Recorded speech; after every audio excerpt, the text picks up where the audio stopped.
to have a seat, please.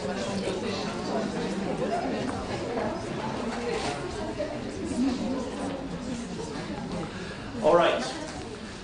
So welcome everybody for the public lecture organized by the European Muslim Network, CILE, and us here, the Research Center for Islamic Legislation and Ethics, and the Euro-Arab Foundation here. It is a pleasure to welcome everybody, and my name is Ibrahim Al-Zayyad. So this is Noura, here on behalf of Noura.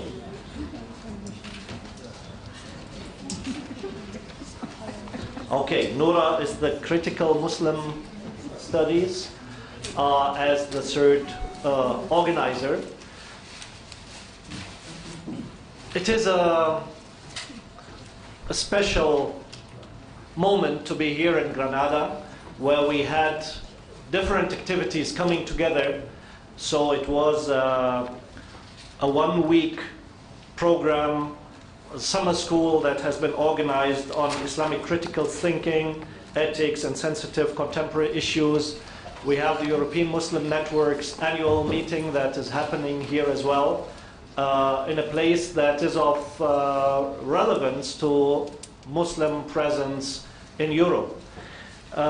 This session now is going to be a session discussing issues of relevance, imagining the future politics, power, and the state.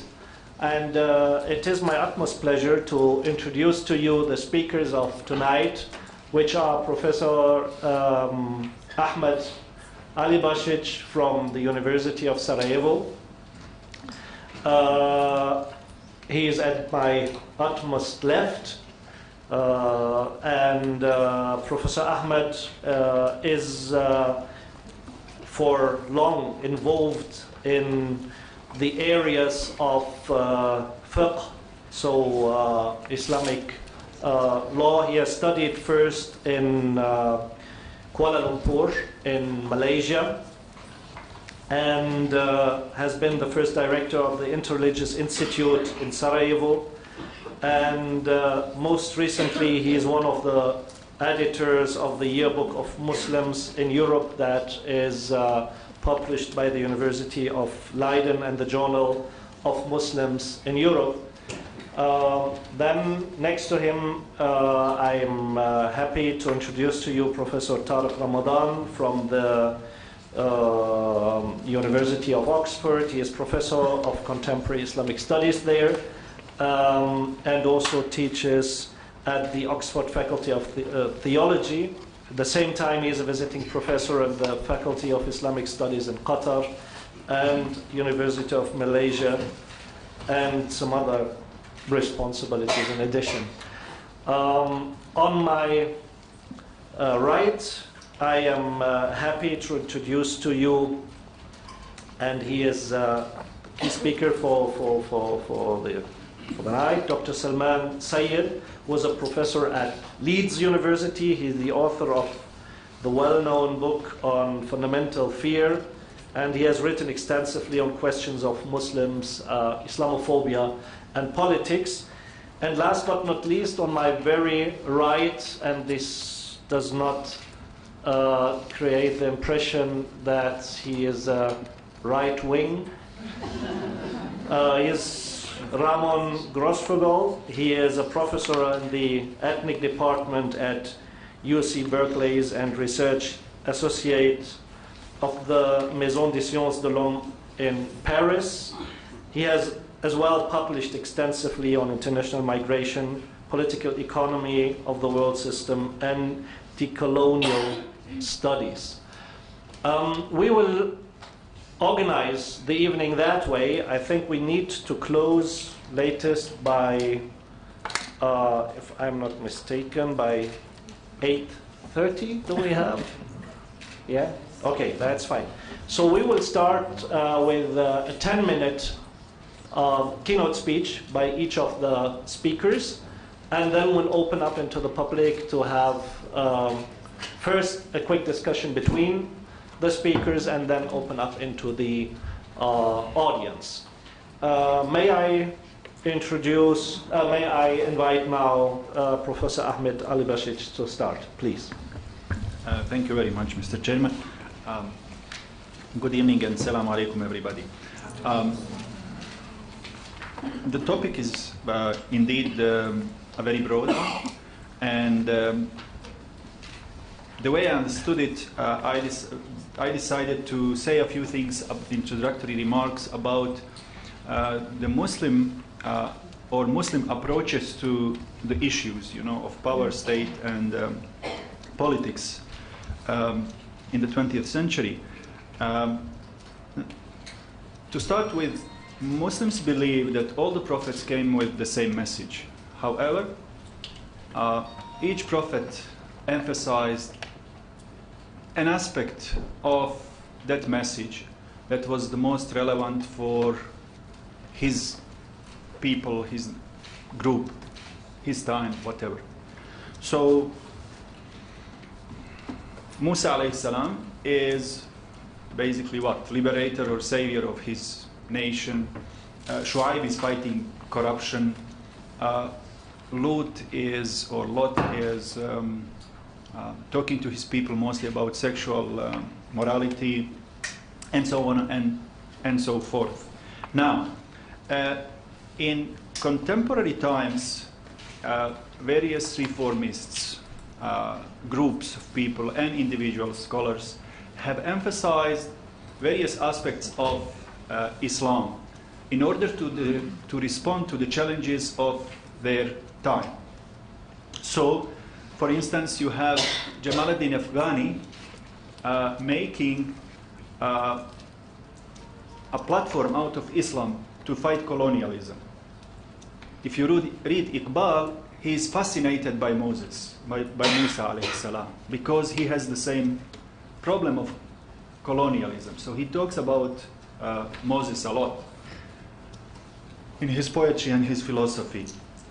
And what is the most important here, throughout the 20th century, many Muslim reformists and groups, movements, made an ideology out of Islam, or ideologies out of Islam, because 20th century was a century of ideologies.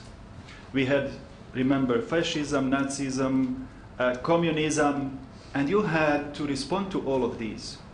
Now, the responses our thinkers in the 20th century came up with are often actually ideologies based on Islamic teachings or Islamic sources. So in relation to the issues of state power and politics, they spoke about the system. They spoke about structures. They spoke about government, meaning institutions. Now,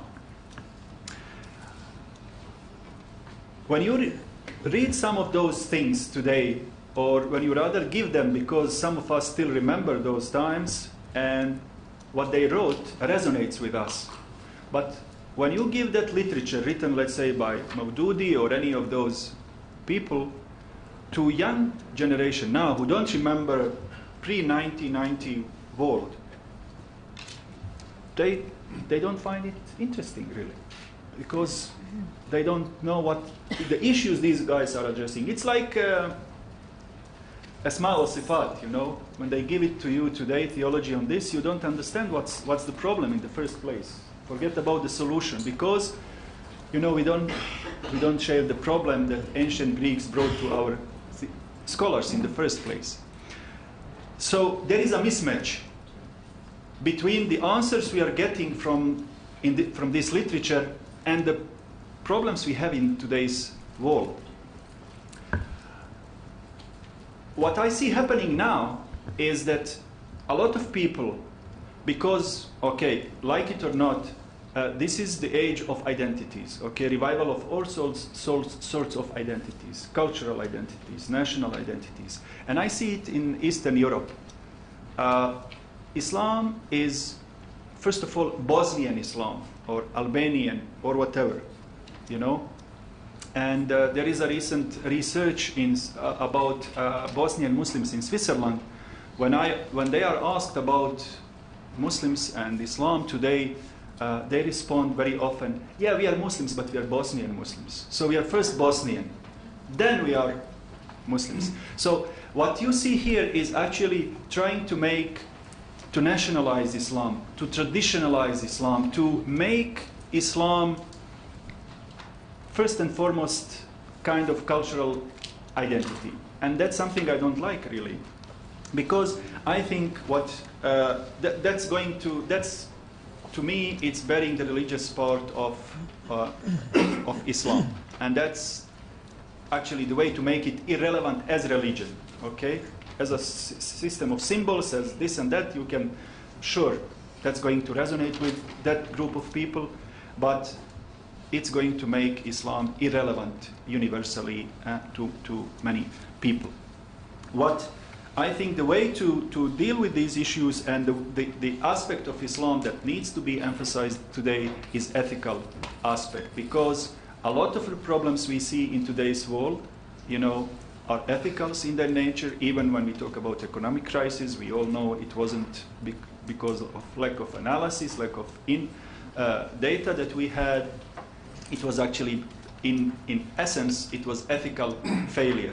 A lot of the wars, a lot of other things that we see are ethical in their essence. And I think what we need to emphasize, the aspect that needs to be emphasized these days is not the system, not the structures, it's actually ethical teachings of Islam. And with what is going on in the Muslim world as well, I think what is going to make Islam lose the ground in this period or win people and followers and sympathizers is ethics.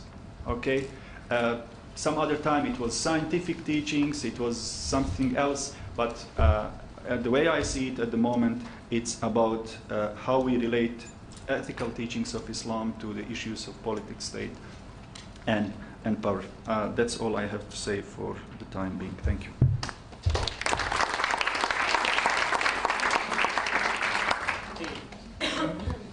Thank you very much, Professor Ahmed. I think we should move on. You have even spared us some time. That's nice. 3 minutes. So. No, you know, I'm German. We don't look. If we want to act, then we act.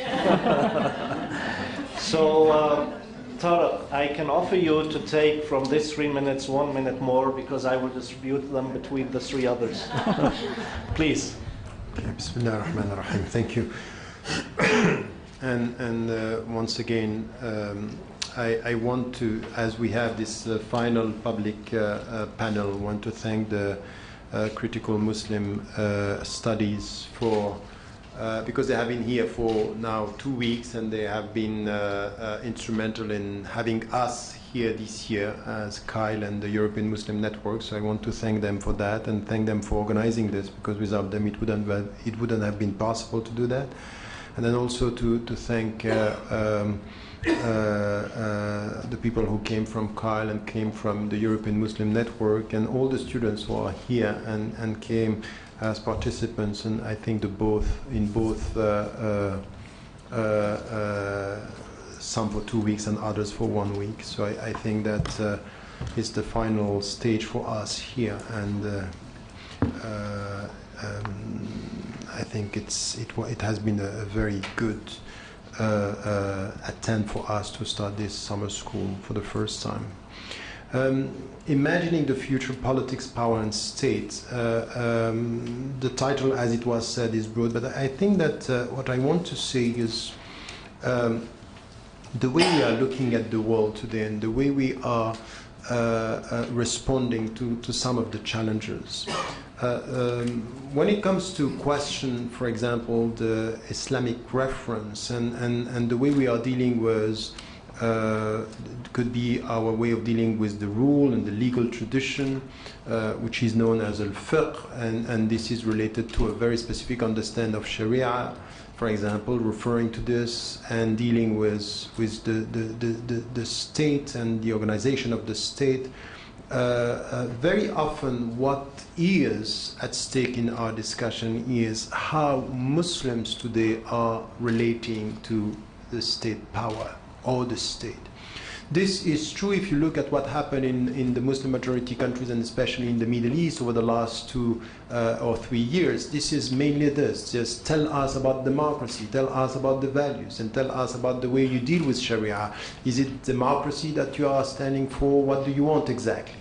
It's as if this was the main question. Now, if you come to the West, you will see exactly the same, that Muslims or Muslim citizens in the West, they have to answer about the relationship with the state, with the power, with do you abide by the legal or the legislation of the country, that this is what you have to do, and then you have to show how much you are abiding by the law and being the democratic processes. And mainly your question about this, and behind this you have some cultural question about your identity and all this, but once again, the identity is, as it was put, is are you first a German, are you first a French, are you first a British, are you first a Spanish or a Muslim? As if your identity is going to be constructed in the relationship you have with the nation based on the nation-state reference. And there is something which is paradoxical and problematic, is that the Muslims, through their legal tradition, would be the first to jump on this, thinking that these are the right questions to ask. And this is what they have to respond. By saying, for example, the relationship to the state is just look at what happened, even through the Islamists or the secularists in the Muslim majority countries. And once again, not only in the Middle East, look at what is happening in Indonesia, in India, or in Malaysia. In the discussion that we have in Malaysia is how do you deal with the state? How is your understanding of the state power? And the same in Africa, the same in the West. And through our own tradition, there is something which is a paradox, but at the same time something which is a problem, is that because we have been dealing with the legal structure, with the legal tradition, we end up accepting the questions because it resonates with our own tradition. That mainly in the Islamic way of dealing with power and dealing with the legal tradition, we have two things. Tell us about the structure of the state and tell us about the legal tradition.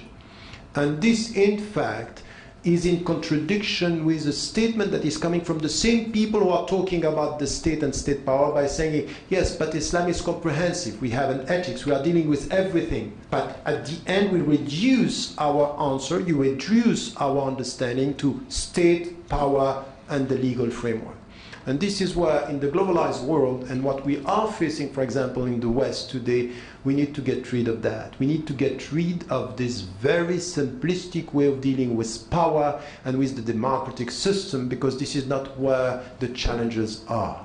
It's in fact something which is, we are putting ourselves in a box which is put to us through the questions that we are addressing, but also the way we are looking at ourselves. So this is where I would say that our understanding should be, once again, I will take two examples in the way we are to deal with the future. There will be, in my view, no real future as to the Islamic reference, as to what was said, as a source. So coming back to the Quran and the Sunnah, but not only, as values and principles when it comes to ethics, and as objectives, is which type of idea we have about what is a human being, what is the concept of human being. And when I'm asked about Islam, and some people are saying Islam is a way of life, I say it's deeper than that. Islam is a concept of death and life, more than specifically a way of life. Way of life is a consequence of the concept of death. And I say this as a starting point of everything, a concept of death before being a concept of life, which is the way you look at life.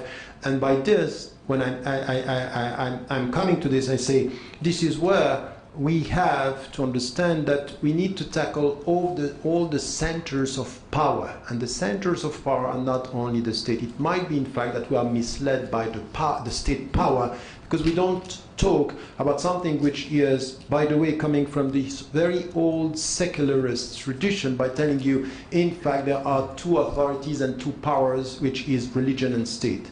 And we are now underestimating something which is beyond everything, and that we are witnessing today, which is anything which has to do with economics. And it's not new, it's very old. The Marxist tradition put it right when they said, look, you can keep on talking about the state if you don't talk about economic power and what is behind economic power, which is where we have to come. We're not going to make it. It appears as something which is simplistic, but look at what happened over the last 3 years in the Middle East, for example. Look at the way, in fact, the Arab Spring was portrayed to people. And you can see that it was not only coming from the West, when we are talking about the people, are you for democracy and all this. Two problems were in front of us. The first one was that the economic side of the equation was completely absent from our analysis. It's about people for justice and freedom and dignity, not understanding the whole dynamic was mainly economic. Socio-economic as to the people and economic as to the states. In fact, this is where. And if the people were thinking that, for example, in Egypt, the state was freed, why? In fact, when we speak about the army in Egypt, it's 30 to 40% of the economic sector. They are controlling the economic sector. They were not going to leave it like this. So the first thing is the way we deal with the state, even in the West, for example. We don't understand that, in fact, the reality of the democratic processes are completely marginal as to the reality of the way the countries are dealing with, for example, the Muslim presence now on the economic and the socio-economic side. In fact, going as far as, because there is a lack of economic vision for the future, to Islamize the socio-economic problems. And we Muslims are the first to accept this by saying, yes, there is a problem, and to shift from having a discussion on economy and justice and social justice to the Islamic problem, the question of Islam within the society. And then if you are not going to come to something which is a deep critique of the economic system linked to the understanding of the state power, we are not going to make it. And I think that this is where we are trapped through our tradition, the legal tradition, to come to this. The second thing that we saw in the Middle East, but we can see this in Asia, you can see this in Africa, and you see this now in the West, is something which is reducing our understanding to the national struggle. Which is right. You can't compare what is happening in France with what is happening in Germany or in Britain. You can't compare as to the discussion on the political side, on the way you deal with secularists, for example. But in fact, we have to be very cautious not to end up being nationalistic in our struggles. It's just to come and look. The Arab Spring was a projection. There was no spring in the Arab world because the Tunisians were dealing with Tunisia, the Egyptian with Egypt, and every country and every people with their own country. So, in fact, the only way to succeed for this was a transnational movement. There was no transnational movement. There was concomitant nationalistic struggle, but not transnational. And this is why we are, in fact, dealing with something which is a vicious circle. Last point that I wanted to add to this is that we can't come to the relationship to the state power and the future if we don't deal with the dominant culture. And the dominant culture is not only about economy. The globalized world is not only about the global economic system. It's the dominant culture. And the dominant culture is the way you deal with human beings, the way you define the concept of human being, the way you define even the system about, for example, things that are very simple is consumerism, it's arts, it's entertainment. This is very deep, and I think that if you don't get this, that in the Muslim majority countries, in Africa, everywhere there is a dominant culture that is or has an impact on the way we are putting our resistance to the system. It's not going to, if we don't go deeper in our understanding of this, we can come with ethical answers, but we are not touching the psychology, the mindset, and the deep understanding of what are the challenges to this. So the three things is the state is not the ultimate power center, is that there is a cultural question here which is very important, and all what we had about decolonizing the Muslim mind, for example, from the cultural alienation or for the economic domination or from the state power, this is something that we have to come with a comprehensive approach, which is not today the case. And I would say the problem with the Muslim conscience today and the Muslim intellect today is that we are falling into the trap because the way we read our legacy is mainly about state, structure, and law. And if you come with state, structure, and law, you fall into the trap by people telling you, deal with the state, deal with the law, and deal with such a power. And we are not having a comprehensive, holistic approach of all this point. And I would say that the future for Muslims is to reconcile themselves with the true tradition, which is starting point with the concept of human being, the concept of death, the concept of culture, and the concept of the economic system. All this linked to the state power. Thank you. Thank you. Thank you very much, Professor Tariq, especially also to be within time. So I will directly move over to Dr. Salman Sayyid. I can assure you he's not from the Italian mafia. This is plain medical reason that he keeps his glasses on. So please. Thank you. Bismillah ar-Rahman ar-Rahim. It's an impossible but very necessary task to talk about the future. It's impossible because I don't think anyone can actually know what the future is going to be. But it's necessary because without having some idea of the future, we don't really know which direction we should be going. And I think this tension is really what binds a lot of what we are actually trying to do as Muslims, as decolonial activists, as decolonial thinkers. In this task, I think there's two components to thinking about the future. There's a task of clearing, and there's a task of dreaming. We need to clear so that we can actually think clearly. And we need to dream so that we know what we're clearing for. And both of these things are necessary. The difficulty I think we face is not the one that normally people often talk about Muslims. They say Muslims, they have no unity, or more importantly, what Muslims need to do is get back to the source. If we could all be good Muslims, there'd be no problems. And the trouble is that we can't all be good Muslims. The problem is that we can't actually agree what a good Muslim would be in actual practice. We can all agree that there's certain things that Islam says, so for example, or Islam represents. We can all agree that we are against cruelty, we're against injustice. But we can't agree what actually in a concrete situation may be unjust, what in a concrete situation may be cruel. So therefore, a lot of our arguments, a lot of the effort that we make, which is normative, which is basically telling people, this is what Islam means, this is what the Quran means, it's both necessary but almost insufficient. Because the level of discussion, the level of debate, the level of tension is not located at the descriptive differences. This is a second order problem. As Muslims, you generally start off with a certain kind of commitment to understanding that Islam means good. Islam exceeds any matrix of logarithms, of what it may be, any list of prohibitions, any list of what is halal and what is haram. If you say, oh, even if you could document all of these, you would never say that is Islam. Islam is always something more. And it is that something more which is both impossible to capture and therefore impossible to implement, but it is necessary to guide us.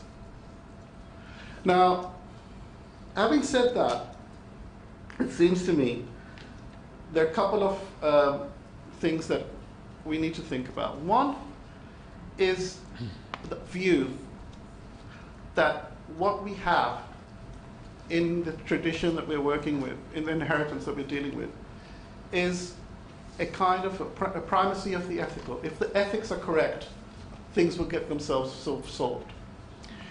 Whereas, again, I'm kind of skeptical of this, not because I want an ethical society, but I don't know any political project, any state, which actually describes itself as unethical. Everyone thinks they're good. And the trouble is that even all the Muslims think that they're good, and even if we disagree with them, they won't believe us. So, for example, pointing to the verses of the Quran to Saddam Hussein, I do not think would have made much difference to the real cruelty of the Ba'athist regime. And that is a real challenge. One of us, there is a sense in which we think if we can point to the right rulings and we can make those rulings completely clear, this will solve all problems. What we don't understand is the ingenuity of humans and the ingenuity of Muslims, that nearly everything they want can be justified in one way or the other. That doesn't really help us dealing with that problem. And I think Tariq is quite right to talk about the limits of that kind of legalistic approach. So what does that leave us with if we can't use that as a major resource to imagine the future? Well, I think there is a sense in which what is lacking is our inability, and there are reasons for this, nothing to do with our personality, our culture, to think deeply about the political. Because I would like to suggest to you that our problems are not fundamentally cultural or moral, but they are political. And by the political, I mean something more than just politics that we understand as what happens in parliament, what happens in government, what happens in state. And I also include what Tariq talks about, the economy, as being part of the political. Because the political, for me, is the process by which you establish order. And how you establish order, how you make rules, how you establish structures, is the most important task that any society faces. And it's a task which is perpetual. We all like to think there's a moment of foundation. There's a moment when we say we've established this particular way of thinking or particular order and things will be fine. It's rarely the case. To do this political task, it seems to me, requires a recognition that what we are trying to do, what we are trying to say, cannot be simply an attempt to fill out with our activities with an Islamic content. I think we have seen many attempts and many projects to try and produce Islamicized solutions. There's Islamic economics, there's Islamic anthropology, Islamic everything. By adding a prefix to Islamic to something, you don't really do much with it. And this is one of the limits that we have of understanding Islam simply as a normative set of impulses. I think when we talk about Islam, it's important for us to understand the entire historical sequence that it ushered in, and think about how previous Muslims have put together social arrangements, not just through their writings and what they imagined, but in actual practice. So looking at, for example, the legislation, not through just what was legislated, but looking at the records of autonomous courts, the kind of moves they made to try and ensure justice. Behind all of this is the recognition that what makes something Islamic is not a particular content, but a particular horizon. And it is the recovery of that horizon that is really important. I think both the speakers mentioned, and Tariq and I have mentioned, that one of the biggest threats and one of the biggest problems we face is one of nationalism. And the nationalism has permeated the entire all our consciousness. The other threat, which is right behind us now, is happening right before us, is sectarianism. In a sense, what we are seeing in Syria and in Iraq is not just, it is terrible.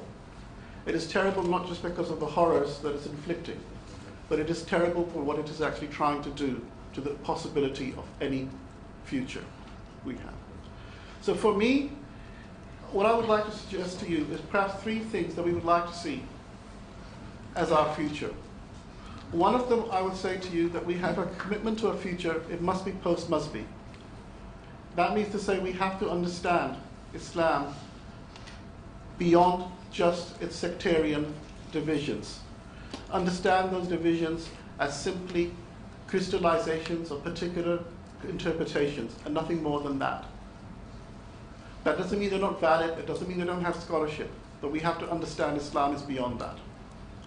Secondly, I would suggest to you that we need to understand Islam as post-national. It is not that we have to see that the biggest threat to the control and regulation of Muslims right now is the attempt to dissolve any notion of the Ummatic. This is being done in Muslimstan, it's being done in where Muslims are minorities. The first solution any government has when Muslims are restless is to appoint a national imam. And this has been the practice for a long time. And we have to try and remember, however difficult it may be, that we need to be post-national. If you believe that the post-Muslim and you believe in the post-national, then I'd like to suggest to you the final thing is this, that we have to have a future in which diversity is actually inscribed in its very essence. I would like to see in the future a panel like this reflect the audience, and the audience reflect the Ummah. I'll just stop there.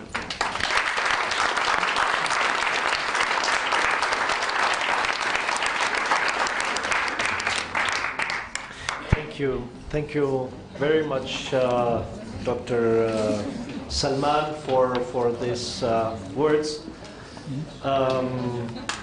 Anyhow, I agree with regard to the post-national, but we are not in the future yet, so I still can joke a bit about my Germanness. And having now the next speaker, Professor Ramon, and I'm sure that his real name is Grosfoguel. It's a German name, but it was a legasthenic French state officer who was not able to transcribe the name right. So I invite him to the floor, please. Thank you. Salam alaikum. I'm glad to see the family back together. I'm saying the family that began meeting the first 2 days, then we split, and then we're back again. I would like to thank all the effort put by everybody, both the CILE, the European Muslim Network, Critical Muslim Studies, to make possible these events and this encounter. I would like to basically point at a few things. I would like to first call attention to several things that we need to be careful today if we're going to think about the future. The first one is the question of epistemic authority, epistemic privilege, or epistemic legitimation. Okay? So far, knowledge production is being legitimate and considered kind of the main institution of that, of knowledge production in the world today is the westernized university. I call it westernized, I didn't say Western, because after 500 years of European colonial expansion, you see a global structure of power that I call the westernized university that is all over the world. Doesn't matter where you go. You will find the same authors. You go to a classroom in sociology, you find the same authors. You go to a classroom in anthropology. No matter you're in New Delhi, no matter you're in Buenos Aires, Dakar, Paris, New York, London. The Western University is a very important institution of power in the world today because it becomes the the institution that is in charge of producing the westernized elites of the world. And when you go at each of these classrooms, you're going to read fundamentally, and this is amazing when we think that we're in the 21st century, males of 5 countries. You're going to read Italians, French, Germans, British, and Americans. Males, okay, not even women of those 5 countries, okay? If you go to any westernized university, you're going to read, depending on which discipline, the names change. But you will see that the nationalities are repeated. And there is a history behind it that has to do with a history that's buried in history, okay, that we don't talk about, that is constitutive of these epistemic structures in the world today, okay, that give epistemic privilege to Western men over other thinkers in other parts of the world, okay, or other critical traditions of thought, okay. Not even women of these 5 countries that are producing knowledge in these 5 countries are even included as part of the canon of thought in the westernized university. So we're talking about structures of knowledge that I prefer to call epistemically racist sexist, okay? Epistemically racist because they inferiorize the knowledge of any other critical thought of any other part of the world, okay? Including what we call Europe today, including other parts of Europe, okay? Because there are, even in that, what we call the West, is not even fully included there, okay? When we think that it's only 5 countries, the one who monopolize the authority of knowledge in the modern colonial world. This has a history that I spoke to somewhat in the first lecture I gave, because this is related to the 3 genocide epistemicides of the long 16th century, no? The colonization, the conquest of Al-Andalus, fundamentally against Muslims, but also Jews. Only a few blocks from here, in Plaza Birrambla, they burned the library. Cardinal Cisneros burned the library of Granada with more than 250,000 books. Okay, it's Plaza Birrambla. It's a few blocks from here. Okay, and there they burned 250,000 books. It's important to say that Cardinal Cisneros went together with some people we might call Uncle Toms today, that were together with the colonizers that read Arabic, and they were selecting some books that they will consider useful from the point of view of science or technology, okay? Because at the time we need to acknowledge and know, for reason I explained in my first lecture, that Islamic civilization was way more advanced in relation to questions of technology, science, philosophy, you name it, at the time, vis-a-vis Christian Europe. And so they picked those books out, and those books who passed through the networks of the church ended up in the hands, later on in the 16th century and 17th century, of many Western scientists, including someone like the great Copernicus, who, by the way, took a lot of his ideas from the school of Baghdad that 600 years before has already demonstrated the center of the universe, not the earth, and the earth goes around the sun. The school of Baghdad, 600 years before, have already demonstrated that.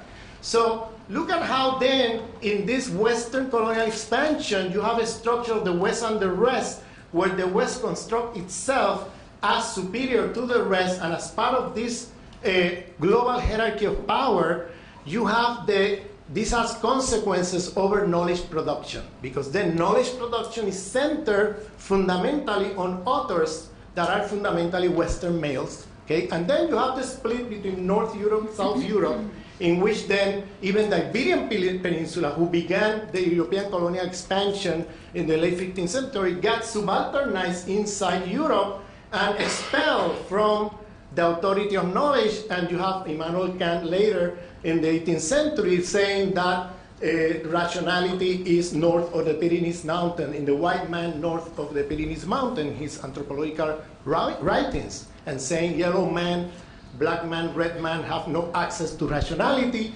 and people in the Iberian Peninsula are contaminated with African, Muslim, etc., ideas that are completely out of the reach of rationality.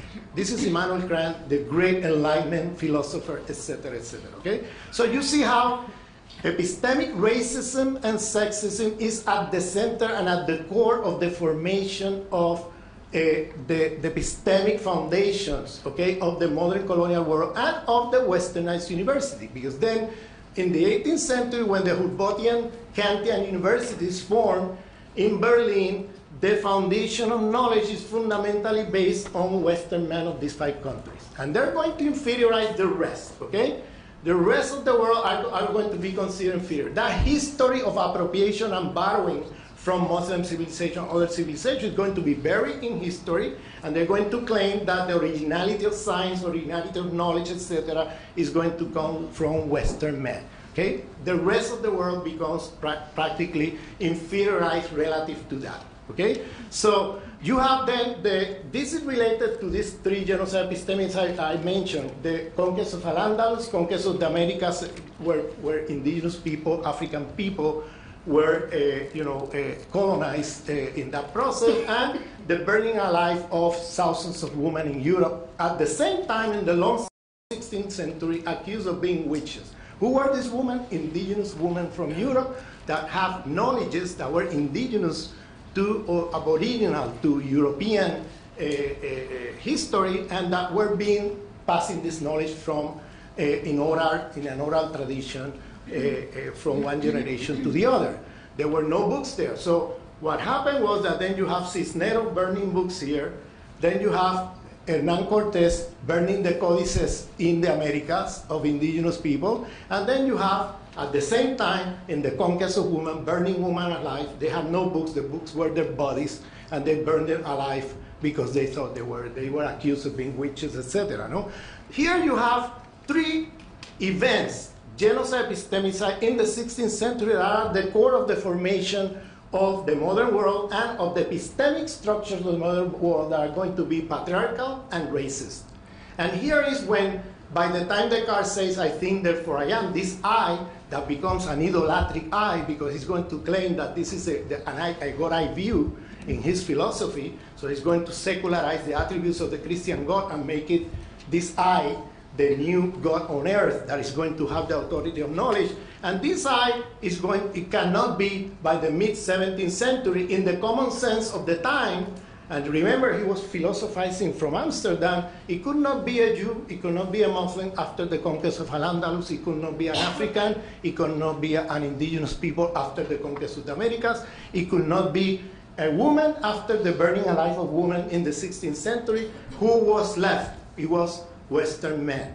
And then with the split North-South Europe, you have that authority of knowledge going north and staying in the hands of practically 5 countries. I don't have the time to develop this history, but just to say that now we are in a situation where this structure of knowledge in which European men of the right and the left has had the authority to say what is good for you have gone into deep terminal crisis.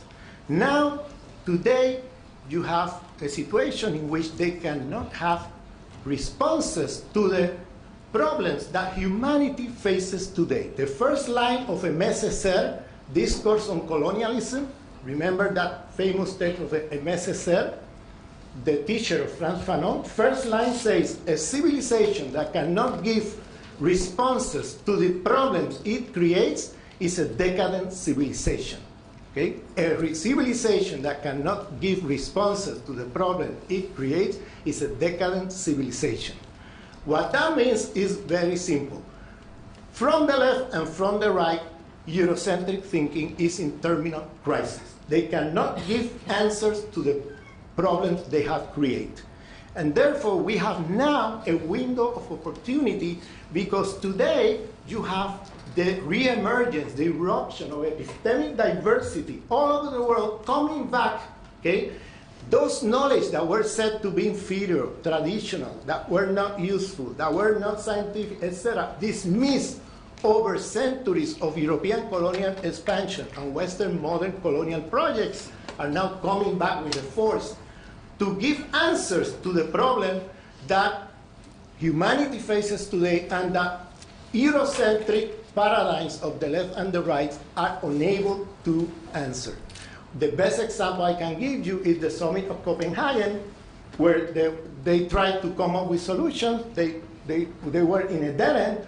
And where was the solutions coming from? 6 months later, when the president of Bolivia, an indigenous president, Evo Morales, called the summit of Cochabamba and called indigenous people from all over the world to discuss the ecological crisis of the world and come up with solutions about it. This is just an example to say that Muslims today are in a situation of window of opportunity if there is a process of decolonization, not only towards the external structure of the West, but also internally within the Muslim tradition itself, to look critically at those structures that have been swallowed as some kind of authentic Islam from colonial history, and have a critical eye to that to move forward, going back to the sources, but at the same time with a critical view, thinking in terms of the effects of the Western modernity inside those structures of knowledge. So this is, my call is, this is a moment of opportunity, and this is a moment to move into a pluriversal world where every word, we have a situation where many words could be possible. Okay? Thank you.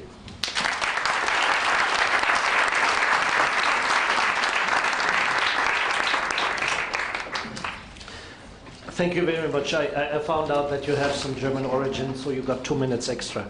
But looking into what has been said, especially taking into consideration also what has been the wish of Dr. Salman to mirror the audience in on the speaker's level, the issue, imagining the future politics, power, and the state, we find that within many of the Muslim structures, there is a huge issue of gender imbalance and the issue of women's empowerment. So I just want to ask all of the speakers to elaborate a bit on that, why it is like that and what could be done on that. The second thing that came out of the presentations with regard to ethics as a future, as it has been described by Professor Ahmed in the beginning, saying at the same time, Dr. Salman, that nobody would describe himself as unethical. Well, the Western colonial project starts from Il Principe, from Machiavelli, that in the end defines power as something with no relation to ethics. And when we look into today's challenges in front of us, then I don't know whether it is a plural, how did you call it, the last word, the pluralist? Pluriversal. A pluriversal world that we are facing, but mainly that the Chinese are going to eat us all. Some questions that I want to open discussion with and open up into the audience. You can identify who you want to ask specifically, and I will open up the floor to you now. Okay, I think I've shocked you. All the speakers have been that easy that...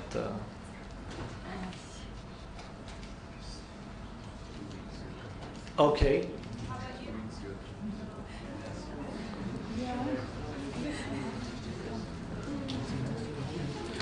You'd like to have the first... Okay, please. Hello? I really liked your ideas about how the future could look like. And I would like, I was wondering if you could emphasize a little bit more about what you mean with post-nationalism in relation to Islam.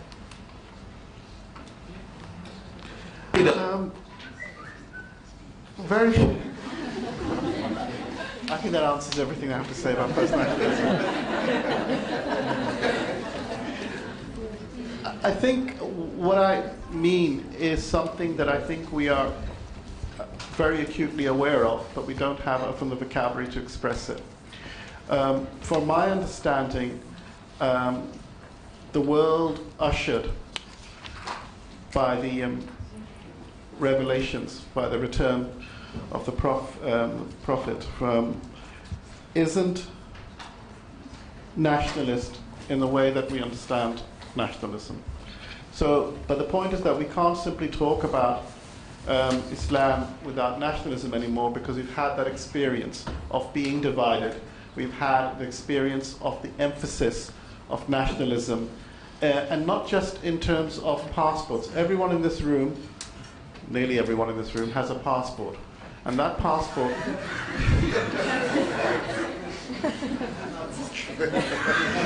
The Palestinians have this. They're Puerto Ricans. Okay. But that's the problem. And the passport that you have, regardless of anything else, emphasizes and privileges natality over anything else. Now, we know, as part of robust records, that it was the Muslims before the modern world were the most mobile population. We had no serfdom. We had the capacity to move from one place to the other. And that capacity wasn't just simply physical, but it was also mental. And I think the difficulty about nationalism, and I think this is where it's important to recognize it, it is not just the invention of the particular nation state, but it is also a forgetting that behind the nation state lies great violence. And therefore the attempt to create a national subject has always meant almost been genocidal. Sometimes we remember the genocide, and other times it's been so successful we don't. And I think this is really important. So what I mean by the post-national is really an attempt to understand that what we are seeing is a weakening of the nation state.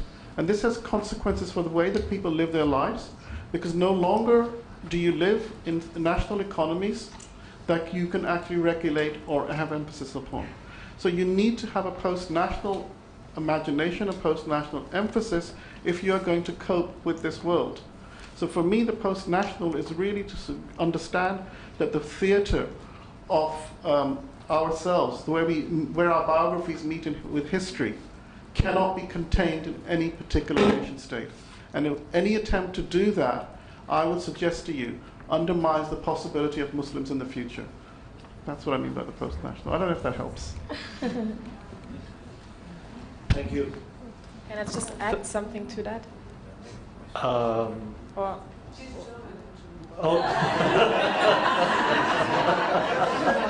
Now you know why I want the post-national. Now you understand why the concept didn't work. No, so I'm sorry now. I'm forced. But begins here.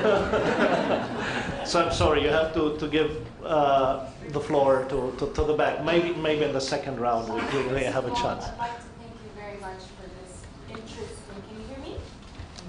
No, Yes. I'd like to first of all thank you very much for this very interesting, thought-provoking summer school of 2 weeks. Can you hear me? Yeah, okay. My question, or rather a comment, is about intellectual scholars, or even shuyukhs that view themselves as scholars, who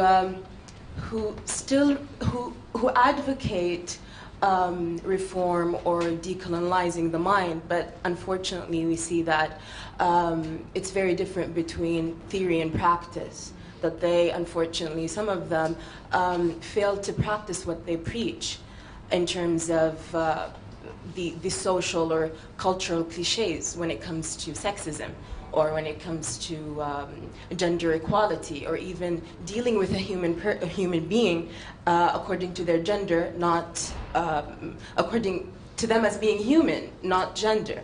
And I just wanted to listen about your comment, because to make myself anyone. To make myself clear is that this thing actually happened to me personally in this environment. So it's kind of confusing to see that many of us are trying to decolonize the mind, to restudy or critically Islamic tradition, socially and culturally, but then at the same time, when it comes to the practice, it's kind of blurry, it's different, especially when it comes to gender, this topic specifically.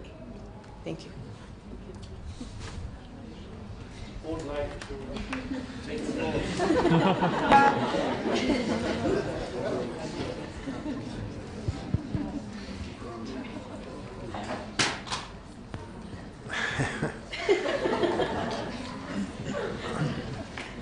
I don't know if you are referring to what happened during these 2 weeks here, but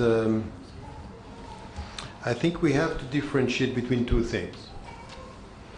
The first is what I really think it's critical, and we have to go for that, which is a really deep critique of first rereading and critique of the Islamic tradition, and have been trying to be involved in this, and also acknowledging the fact that you have some scholars who have been trying to do this. And I think that as much as I can say Islam has no problem with women, I think that Muslims have and scholars have, and that we have to come to the legal tradition to be critical, and then also to go as far as, and what I think it's critical for me, I really think that women Muslim scholars will have a different take on the scriptural sources that we have as men.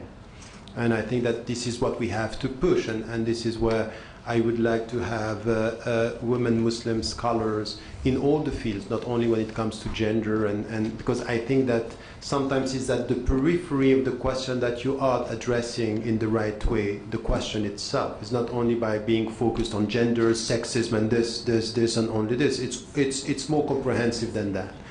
Now, do we find that some have, in theory, good thoughts, and in practice they are not?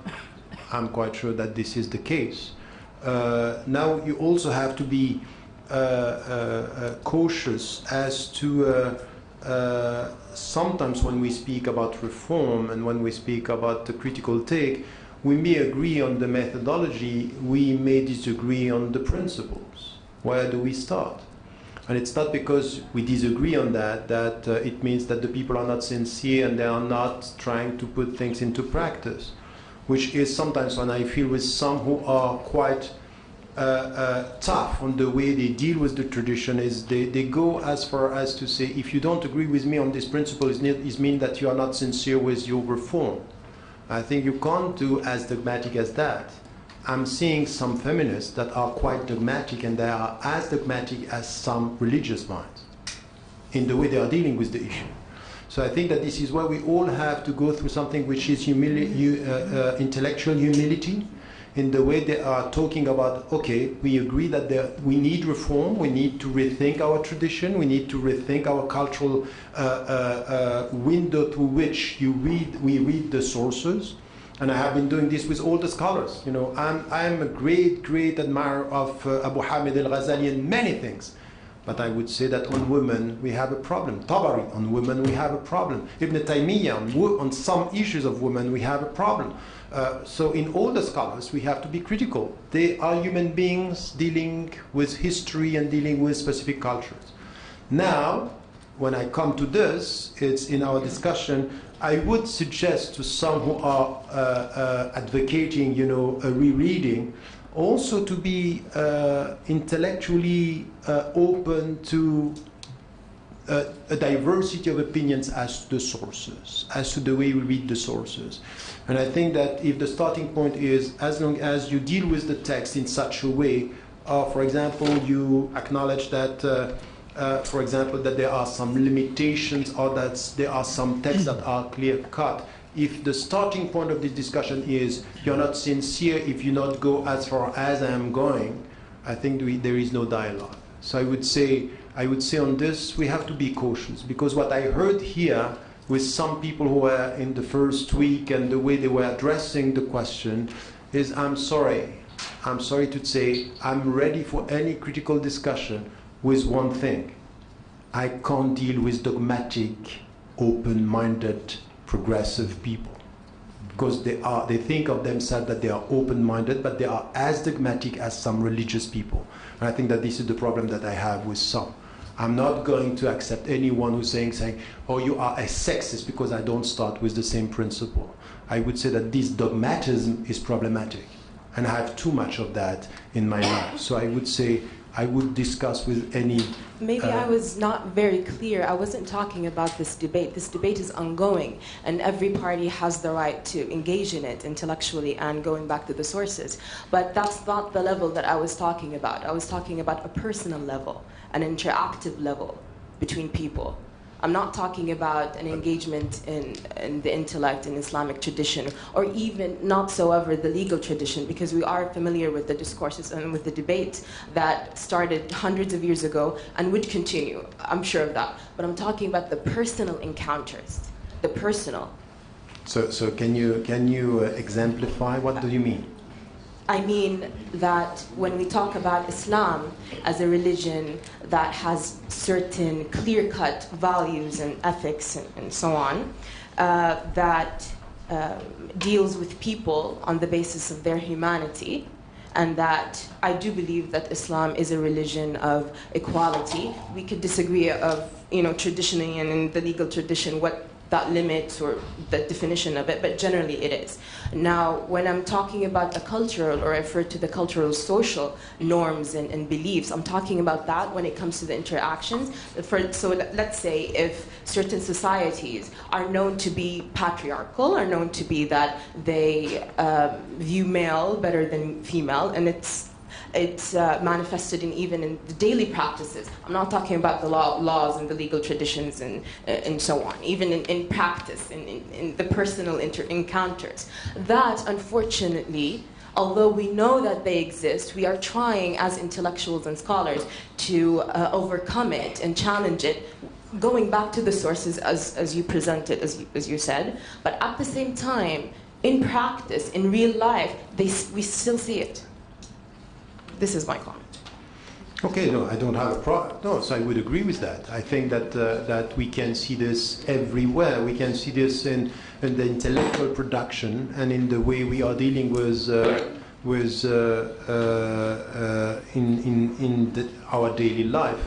And I would say that it's even deeper than that. It's even deeper than that with some scholars in the way they think that we can read the scriptural sources coming from an Arab background or the Arabic language, and the way they deal with other cultures, they deal with other societies, it's not only patriarchal. There is something which is deeply racist in the way they deal with this. I completely agree with that.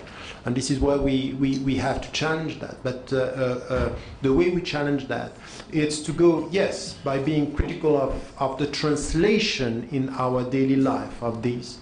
And then to come to the theoretical framework. So I would say that what you are saying means for me that the answer to this is a simultaneous endeavor, which is to be critical in theory as to the framework, and at the same time to be able to challenge the way we are dealing with in a daily life with the cultures, with the way we deal with women, and everything which has to do with the discourse that is coming in our daily life, the translation of this in the discourse. So I would agree with that. I think that this is a fair point. Okay, just a comment, please. Just wanted to say that, I agree with your last point and your clarification. I just wanted to say, to bring more of a discussion about what it means, in a sense, to look at the tradition, but at the same time bring a decolonial edge to it. That is, this could be a good example. That is, I see there are different trends within what is called Islamic feminism. You have, on the one hand, certain trends that are basically trying to make convince the West that Islam is okay. Okay, so here in that process, what you have is a process in which the questions raised are the questions of the West and of this Eurocentric tradition I've been calling racist, sexist, and not the question of the Islamic tradition. In that sense, I see certain trends of Islamic feminism falling into the traps there of what I would call a kind of colonial response. Another trend that some of them use Islamic feminism, others reject the term, okay, will put in question this and say we need to come up with our own framework, which means instead of making equality an absolutist kind of value, okay, and then trying to impose that, okay, on a Muslim perspective or a Quranic-centered perspective, and trying to then dig into the Quran to find concept of equality, to then justify themselves in the eyes of the West that we are okay, okay? They are trying to dig into a Quranic perspective and asking the questions that are related to the tradition instead of the questions imported to the tradition, okay? So one of the things that they're working with is concepts like, instead of privileging equality, privileging justice. And then looking at equality from the point of view of justice, that is subordinating the discussion of equality or inequality in relation to justice. What does that mean? That means that you could have situations that are equal and are unjust. And you can have situations that are unequal and are just. You see? And therefore you have combinations there that do not fit the model, the Western-centric model of making of equality something absolutist and taking to the side the question of justice, which is at the center of a Quranic reading, okay, of this question. And therefore, instead of privileging equality and making of it some kind of absolutist value, it's putting justice at the center and then coming up with models that will see if justice is achieved or not, and there might be models that are dealing with unequal issues that produce justice, or models that produce equal issues that produce injustice, and vice versa. Models that produce equal issues that produce justice, models that produce unequal, that are unequal but produce injustice, etc. So there is a combinatory there, you know, that we need to pay attention to, because it's very easy to fall into the traps of taking, you know, the value of equality of the French Revolution, making absolute, and then forget principles such as justice, okay, that are central to the question, you see, and in doing that, fall into the traps of calling for equality that end up being unjust, okay? And there are many examples we can give of that. I don't have the time, so I'll stop here. Okay, thank you. Okay, we have now a number of speakers. Okay, but we start on this side. This side. Yeah, no, we have one in the back and this. I will take three now, and then we will answer. Please. Yes, thank you. I think that it has become quite clear that relying only on dominant models of knowledge and epistemology and so on is a decadent posture. And also thinking that any given paradigm, idea, or posture can provide sufficient answers to the problems that we face is also decadent, right? Being ethics or anything else. If you have the illusion that that will provide the entire range of answers to all the problems, that's also decadent. So I wanted to think about, well, what are non-decadent approaches, both to Western knowledge and also to ethics, right? Taking it that, of course, we have an imperative to expand the horizon of knowledges and recognition of those knowledges. But what would it be a non-decadent way of approaching that knowledge that has become hegemonic, a non-decadent one, but also a non-decadent way of looking at ethics? And I was thinking that ethics, in the panel there was agreement about this effort to try to reach a sort of a post-national consciousness. and political intervention. And I wonder if ethics can contribute to developing concepts and ideas that will provide foundations or will provide at least a general horizon for that post-national being. The same thing with the question about diversity, right? That of course it's a political matter, but I wonder if ethics could, without the pretension to solve all the problems that we face, whether it could find useful roles in helping us to validate ideas, come up with new questions also that are not the same question of the hegemonic system. Thanks. Thank you. We go to the very right from my side, yes. How could we, if you just, yeah. Please. Assalamu alaikum. I just wanted to ask Professor Tariq Ramadan, thank you to everyone for what you've had to say today and during the last 2 weeks as well that we've been here at the Critical Muslim Study School. All of the participants have found it enriching. But the first thing, I just wanted to ask you about you mentioned freedom last time when you were speaking, and I wanted to talk about its relationship, the relationship of freedom to the nation state, and what you meant by freedom, because you said that freedom was central to how you think freedom trumps justice, basically. And I don't know if I wanted to know what basis you made that claim. What did you mean by freedom? Did you mean hurriya, the word hurriya, or I don't know what claim you were making about freedom? And how does that play out in relation to the nation state? Because freedom is central to I would say, the modern conception of the world, the concept of freedom. And it's not clear to me how that's the primary principle, like the primary principle in the Quran or concept in the Quran that we should hold on to, or Islam. Of course, we can have different interpretation. I'm happy to accept that. But I just wanted to know the basis for the claim that you made that freedom trumps justice last time. Okay, thank you. We will take one third intervention or question from the back.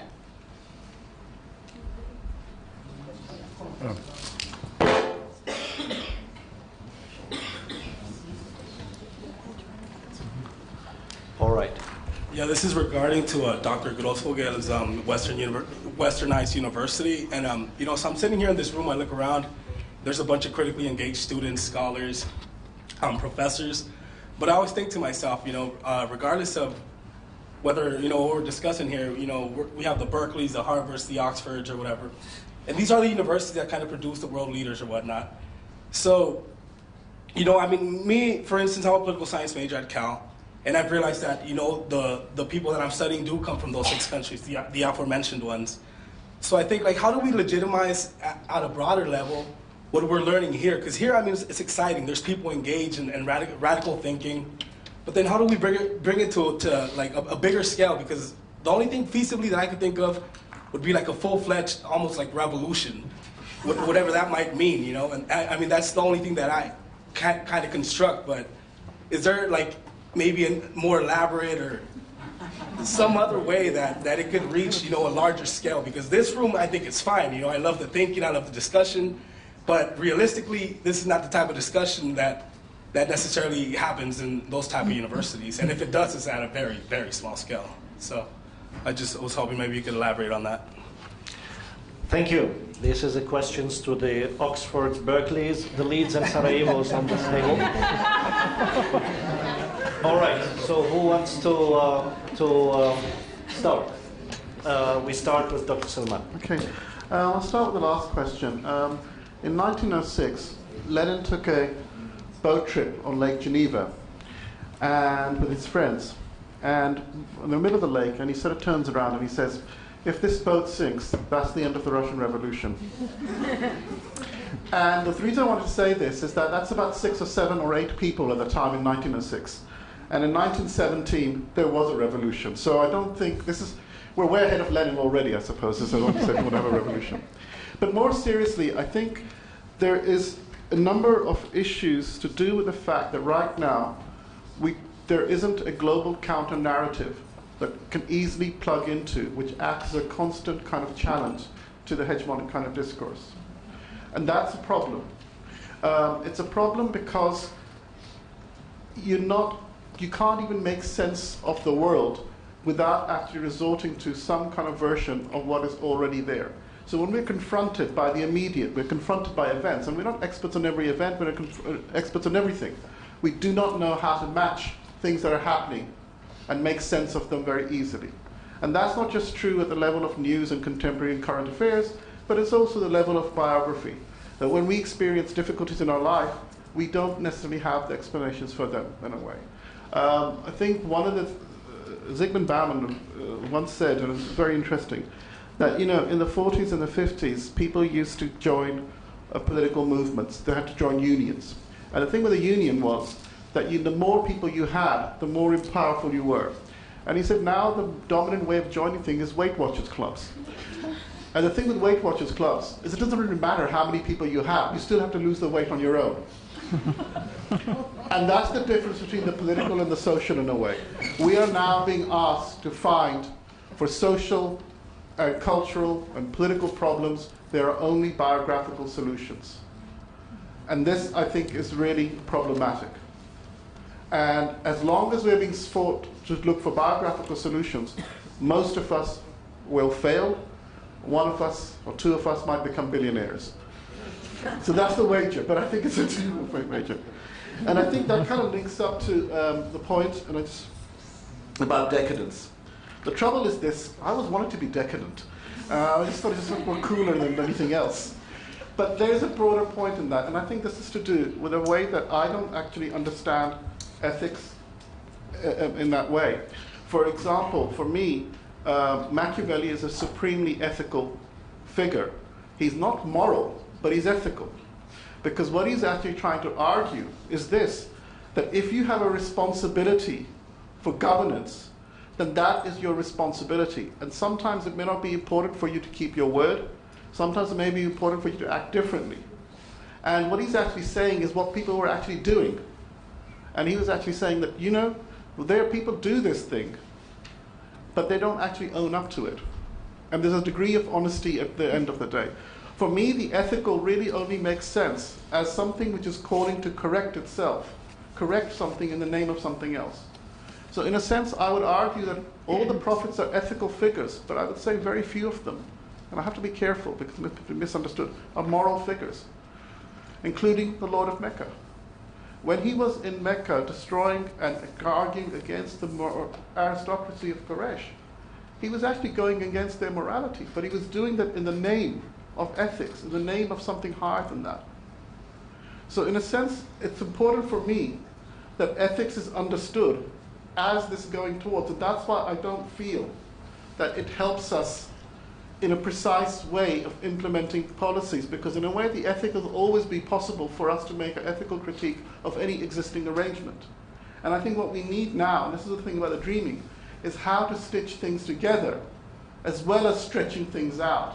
And this is opposed to tough. The ethics will help us to stretch things out, but the ethical requires us to found morality as well, because ultimately it can always be corrosive of anything. And I think this is why, for me, often we've had these conversations and people say, well, we have to get rid of coloniality, and I agree with that. And then they say, well, if we get rid of coloniality, it'll be the end of evil in the world. I don't agree with that. But I'm happy to just do the work of getting rid of coloniality and its traces, and let everyone else worry about evil. And this is not to believe that once we get rid of the decolonial, all the problems will cease. Once we have an Islamic order that we can all be proud of, there'll be no problems. It'll be the beginning of other sets of problems. And I think we need to recognize all of that in this way. Thank you. Yeah, I wanted to answer the question of Nelson. Okay. In terms of decadent knowledge, I think that one decadent response to Western kind of imperial colonial projects at the epistemological and political level is one decadent way is just to imitate the West. But there is another decadent mode, which is to reject everything coming from the West. And these two forms, I would say they are both decadent because they are both, in a sense, falling into the traps of either you affirm or you oppose, but you are trapped because the questions you are raising and therefore responding are the questions imposed by that project. You're not asking the question of the tradition. So that, what I mean is we need to, in a sense, take seriously the other traditions. In this case, we are here dealing with questions about the Islamic tradition, But we could raise the same question we were in the Americas with indigenous people about indigenous traditions, you know, and it would be the same kind of questions in a sense, because what it means is that we need to look at the kind of questions that are raised by those traditions to then from there see what is there coming from the West that could be useful or not. Instead of rejecting or affirming, instead of imitating or opposing in a binary way, we have to think from epistemic diversity. That entails a new way of thinking the universal, because that would imply then taking the universal as pluriversal. That is, you see in the Western concept of universal as the hegemonic one is basically one, you know, universal, one that defines for the rest, one that basically is the definitory only sole way of thinking about X or Y, okay, without recognition of other possibilities of raising other questions, other answers to different problems. That is, there's no recognition of epistemic diversity, okay?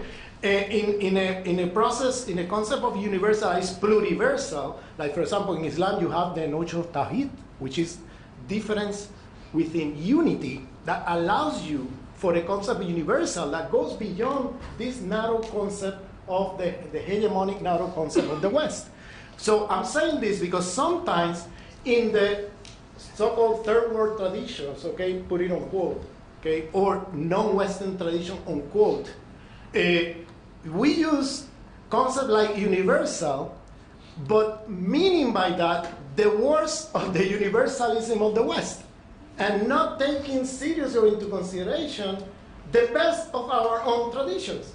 That's what I call colonization from within, that the colonial approach is not just that it came and colonized from outside, it's that it hit inside our subjectivity, our traditions, and then we start reproducing concepts that are not from the tradition, you know, that might be similar because you use the word universal, you could find it in different traditions, but then you're using a particular definition that is not exactly from your own tradition, it's coming from the colonial tradition, in which now you go and do politics as walking while preaching, okay, which is the kind of central concept of universal of the West. I have the truth in my hand, and I go to you to convince you of my truth, and I try to do it by persuasion, and you don't like it, and there I come with the army. You see? This kind of concept of universal is really problematic, but the problem is when we start seeing inside some indigenous trend, or some Islamic trend, or some etc., trends reproducing this concept. When in fact, when you look inside those traditions, there are other ways of thinking about the universal are much better, much open to interepistemic dialogues than what the West is providing. So this is what I say when what I call attention about decolonizing. Is not just decolonizing the West over there, but decolonizing ourselves and paying attention to this kind of borrowings that sometimes we don't know that we're being colonized ourselves without even thinking about it. Thank you. Maybe some few words with regard to the question from the back and the level of discussion in the Berkeleys. Actual debate on a wider scale. So, if I understood it, I think this is a question to be answered by the table, not just by the Berkeley or something. No. But this is just your part. No, just your part. Okay, my part is that I come from a department, ethnic studies department, that was formed through a strike in 1969 of blacks, Latinos, Asian Americans, and indigenous Americans in the United States. That struggle in '69 created what is called the Ethnic Studies Department at UC Berkeley.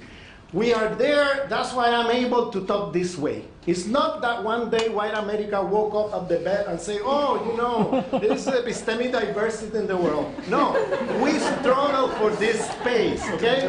We gain the space, we struggle, okay? So I just want to clarify this. That's why I'm able to talk this way, thanks to the people who went to the streets and did this struggle that lasted 8 months, that was highly repressed. Ronald Reagan was the president of California at the time. White students were protesting over 10 years against the war for freedom of speech, and they were hardly beat up by the police. This strike was highly violent because people of color doing the strike, and Ronald Reagan did not mobilize the police campus or the Berkeley campus. The National Guard of California was put there to repress the strike over 8 months. We finally gained the structures of knowledge. 30 years later, there was a need of another strike to be able to maintain the program. Because 30 years later, they were cutting off all the lines of professors, okay, over a period of 30 years.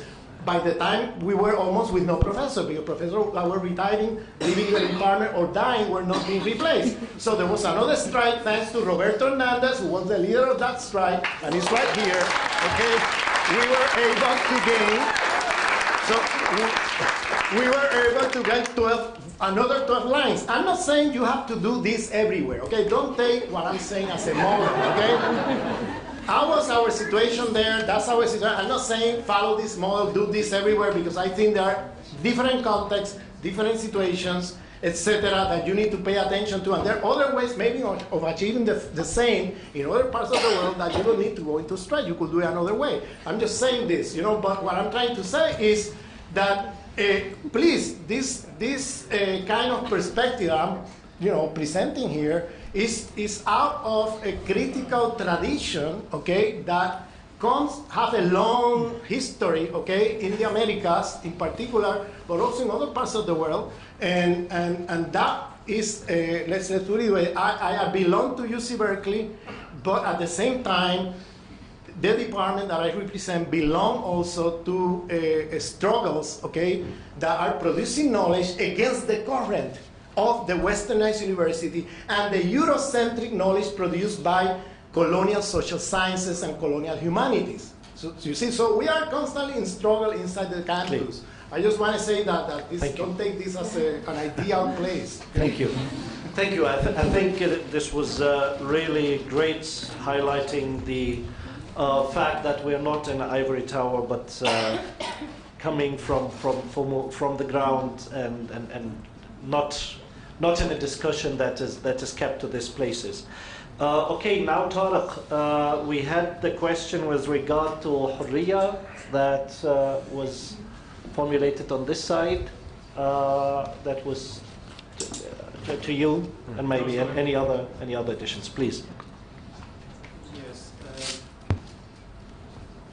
Let me start with your question, because I don't really agree with what Salman was saying about the fact that this differentiation between being ethical and morality, and even in the way you were reading Machiavelli. I think it's deeper than that, because what he's saying is not the people have to just to at least face the way they are practicing politics or they are involved in politics. There is something which is deeper than that. There is a sphere, there is a space where the ethical question is not an essential question. This is what mainly he's saying, is that when it comes to power, when it comes to dealing with the government, the fact that you are questioning the ethical dimension of your behavior, this is not where it should be. So it's deeper than that. It's not being ethical versus morality. Is there a space for the ethical question in politics? Well, I disagree with that reading. I know. I know. But this is why I think that when it comes to dealing with government, when it comes to dealing with politics, this is where, in fact, he's questioning the ethical concern in this field and stating that in this we have to go beyond that. So I would say that saying afterward that people, or even Muslims or Christians or whoever, are not dealing in an ethical way when it comes to dealing with power, that's another question. The question is, shall we go or shall we question the way we deal with power in ethical terms? And I think that this is where we are, and that this is what we have to do. And this is where, when it comes to ethics, I would say that I'm not sure that we can come with something which is completely radical or an alternative way. But what I think it's essential, and this is why I'm connecting your question to the question about freedom, is the way we have, I think, in ethical terms, to question the way we live, the way we are dealing with the political, social, economic system, or systems altogether, is by questioning the goals and the ends. So I don't like this, moral question that we put like this: is it right or wrong? And even in the Islamic legal tradition, al-halal wal-haram, what is ethical, and makarim al-akhlaq, which is the best manner. I think that all these questions should be put in the light of the goals. Is what ends? What do we want? And I would say that the ethical question should come by questioning the ends, is what we have in every field. And when it comes to the government, when it comes to social justice, when it comes to everything. So, for example, it means that the starting point of everything in our discussion, which from an Islamic perspective is, let us start with the very beginning.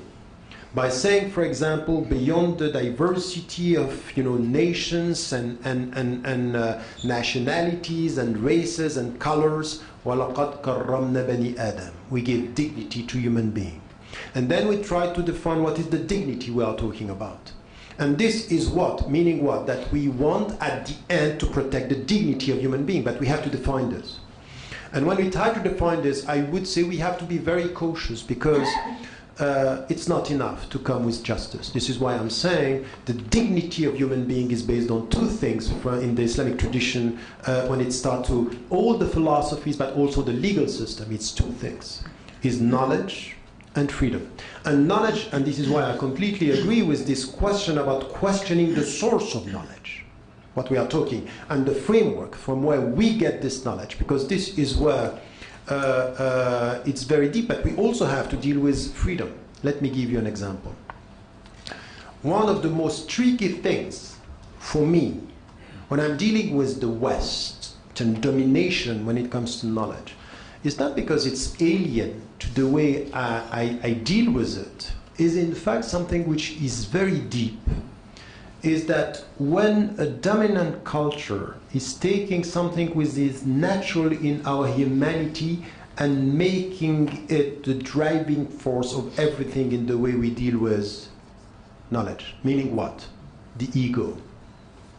Something which is, in fact, the Western culture today, when it comes to culture and to arts and even to knowledge, is this reference to the subject and this reference to things that are with us completely natural, and pushing the natural very far that you acknowledge that it's you, but in fact it's one dimension of you that is coming the driving force of the culture.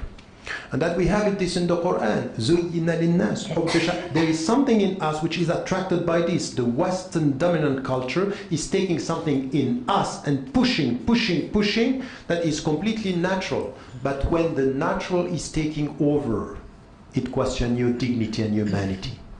So this is why I'm saying, in fact, by the people saying, you know what, we are celebrating freedom in the West, I would say, stop it. Here, I want to know which type of freedom. It could be that the freedom you are celebrating is completely unfair as to the dignity of human being. I want to come to the source. So, to be just by giving me my freedom, I want to question the quality of freedom you are talking about. And this is where I'm questioning the very definition of I, of the ego. And this is in spiritual terms. So for me, the true liberation is not to speak about I want to say what I want to say. I want to do, I want justice. The I who wants justice can be unfair with the very dignity of human being. You understand? In spiritual terms, this is deep, which is why I'm saying that this is from the very beginning the fact that the angels in the Islamic tradition bow and prostrate before a human being. It's because they are celebrating God on a permanent basis, but human beings should do this through their freedom. And it means that this freedom is the starting point of everything in the way I want to deal with justice. Why? Because you don't come to this. I have seen people who are advocating justice, and at the end they make their ego victim of justice. And this is why in the Quran, get it right. Inna Allah ya'muru bil-'adl wal-ihsan. Justice and something which is beyond justice. How you get this? is by nurturing something in you, which is the spiritual dimension in the whole process, which is the very essence of human dignity. So when it comes to ethics, I don't want a structural ethical framework. I want a very deep question about the concept of human being and what do we mean by freedom. And this is why I understand that from the very beginning, we had in the Islamic tradition something which is based on Allahumma zalamna anfusana. Oh God, we have been unjust with our own self. While we have been following our freedom, but which type of freedom? Our desire. The periphery of our freedom. I want to come to this. I want to come to the center. So when I'm saying, justice here, I would say, you know what? I have been so many people struggling against an unjust system, and at the end, the system that they are advocating, I don't see the difference as to the relationship to the ego. I don't see many difference with the relationship with justice. So this is why I'm saying it's deeper than only struggling for justice. And in the Islamic tradition, Imam al-Nawawi, when he was talking about al-ukhuwa al-insaniyya, and when he was talking about loving for your brother what you love for yourself, he was even also talking about something which is that you have to get in a very deep way in spiritual terms, is that you have levels in the way you believe in God. There is one level is that you do things to get something. And there is something which is you do things because out of detachment, you do it for His love. And the starting point of you counting for nothing, if you are so much attached to life that you end up hating death. It's unjust, but the spiritual question here is how much you care about His love beyond your life. This is true freedom, and this is where you strive to struggle.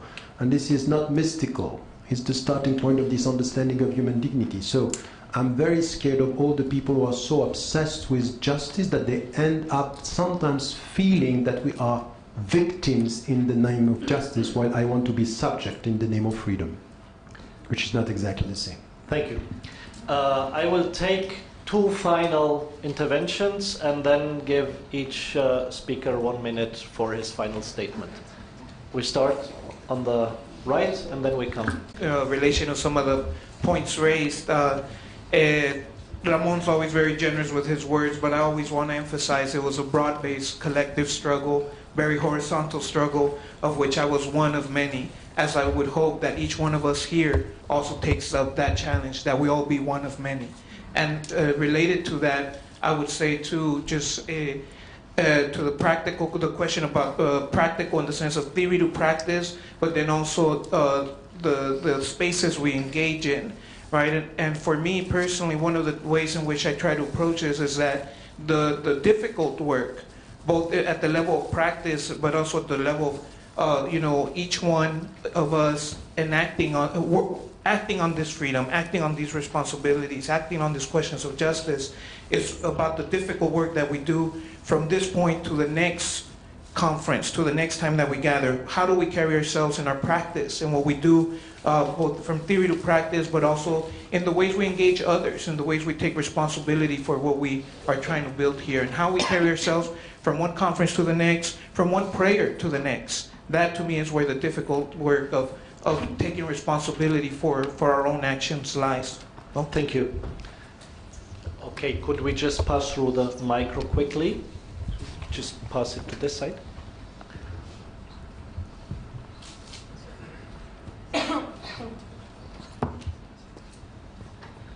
Okay, so you're the last, please. Thank you all so much for this wonderful debate. And so I'm going to try my best to formulate this comment/question the best that I can and be clear.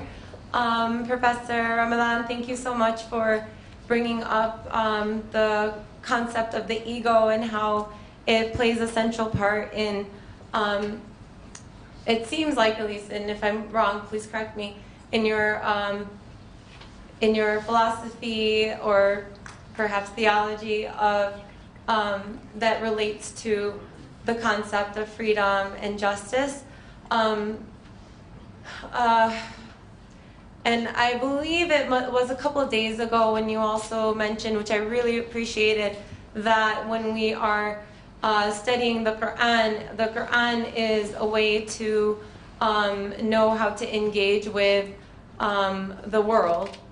So we need to have also an understanding of other sciences, such as, sociology, physics, biology, and et cetera, And coming from a social work background, I look at and considering sociology and the social constructs of gender, race, class, and the intersections between them, and also then we can add things like national identity because of how that plays out in our global society.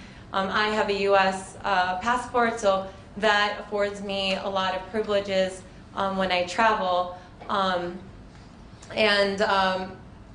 So let me see. I'm so sorry for taking a while.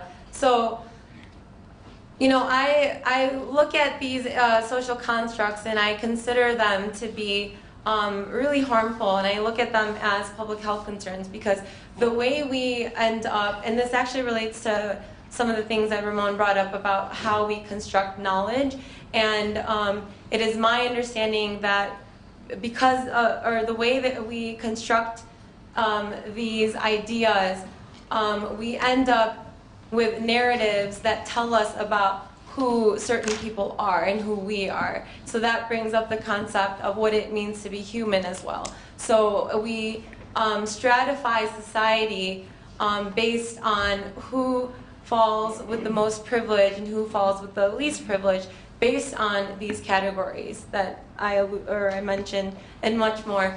And then to bring in the concept of the ego, I think that what often happens is because of how, if we look at the realities of how things end up playing out and who ends up suffering and how, based on these social categories and the hierarchies and the way that it's all stratified, we often suffer from things like individual trauma but also community trauma. And in order to either we merge with that pain and trauma and respond and react as such, or we often tend to develop this external layer, which is our defenses. So, and we operate from the place of the defenses, and that ends up often being our ego. So, if we give in to those kinds of pressures so for example, if I'm nervous right now because I want you all to think I'm brilliant, then I'm submitting to my ego, and with the concept of tawheed, we submit to nothing, including no systems of power and domination, including not our ego, because I would think that that's also a response to these oppressive systems. We submit only to God. So now, to try to bring it all together. Ian. Sorry? Sum up. Okay, I'm trying my best. This is your last chance. Thank you so much. So, where am I going with this? I'm actually trying to bring it with, I'm trying to bring it all together, and I wish I would have had more time to formulate this thought. But my question actually relates to, unfortunately, things we brought up a little bit earlier about the concept of, gender, and that women and Muslims often get stuck on this concept of gender. And the concern that I have is that, we are, if as a woman, I wouldn't have wanted to talk about this, but because it came up again, it's like I have to respond to it because I have to deal with my lived reality. And so I would want to know what is your understanding of.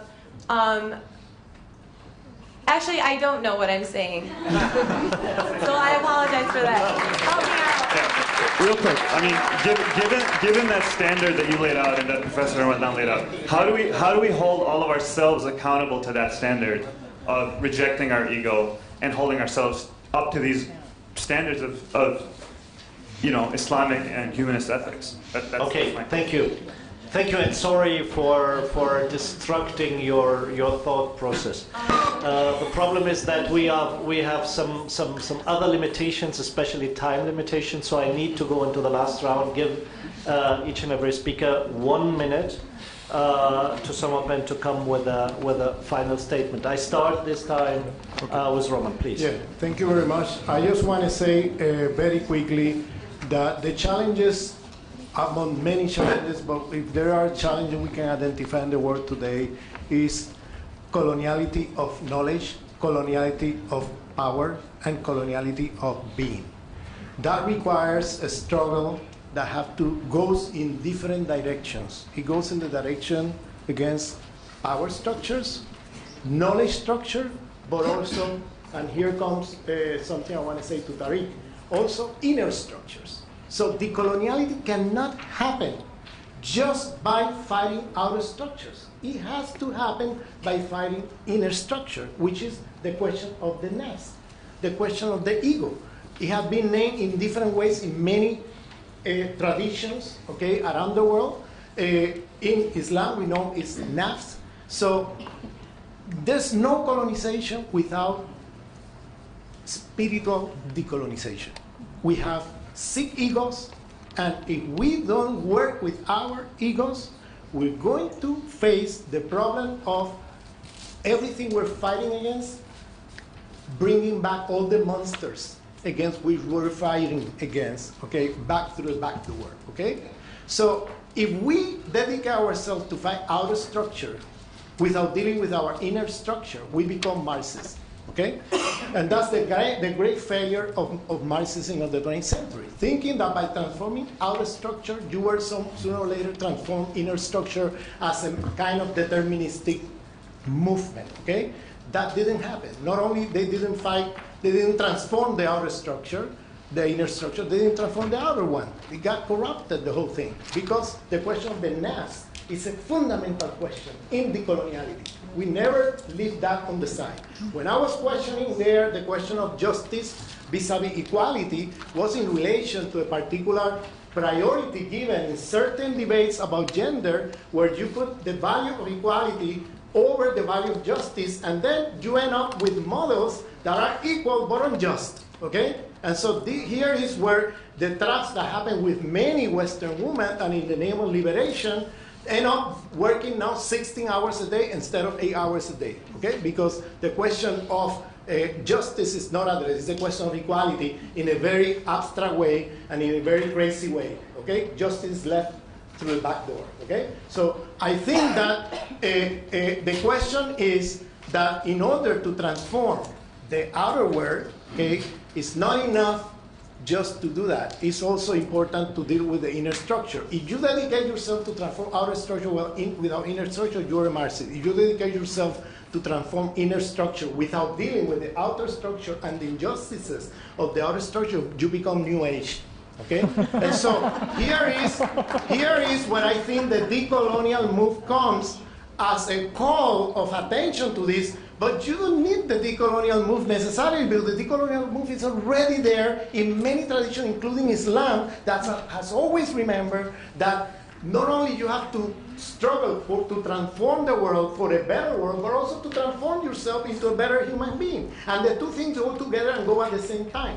You don't go and isolate yourself from the world and leave the structure of the world intact, okay? You are doing both things at the same time. And that, I think, I call the decolonial project. It's a decolonization of power, knowledge, and inner structure. That is the sick egos we all carry on from the structures of the system. That's it.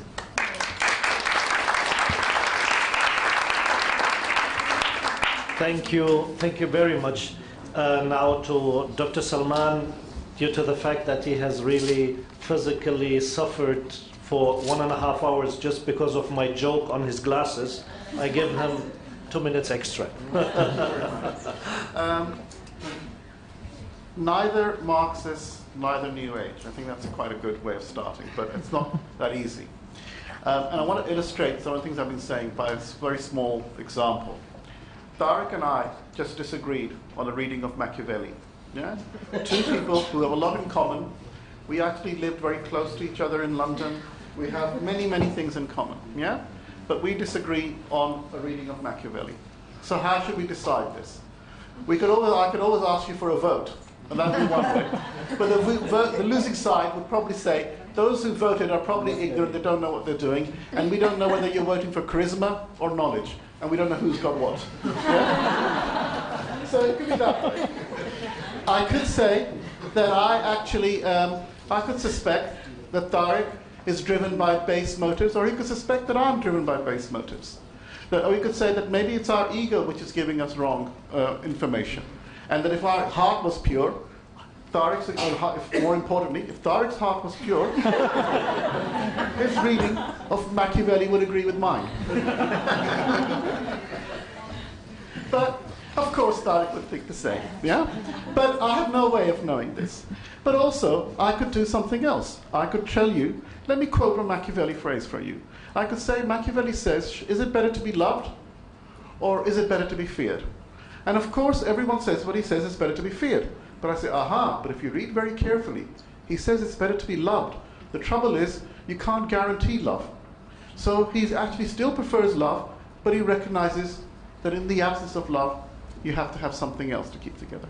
Now, the reason I'm saying is this is a game that we could play all day long. Yeah? And if anyone knows, The Prince is a very small book. Yeah? So, what rests upon that? Yeah? And this is why I think that kind of disagreement, while it's entertaining and engaging, but really that disagreement only matters, not because of the scholarship or otherwise of this, but because the disagreement about the reading of Machiavelli allows us to make a broader point about maybe what are some of the differences between some of the things we're trying to say, even though we're talking about things in a very, we have similar kind of intentions. And one of those is this, that I think, and I'll make this point very quickly. I agree that without the ethical, there is no society worth living. That you need the ethical as a critique of whatever social arrangements are there. But I also believe it's very dangerous to make the ethical the content of any society. It's simply not possible to do so, and in doing so, all you end up doing is saying something like, to disagree with me is not only just to have a disagreement, but it is to be an evil person. So in a sense, I would have to say, if I was being ethical, that the reason why me and Tariq disagree on this reading of Machiavelli is not because we have difference of opinion or we come to different conclusions, but because Tariq is satanic and I'm not. It should be honest with everyone. Now, of course, this would not help. But this would not help.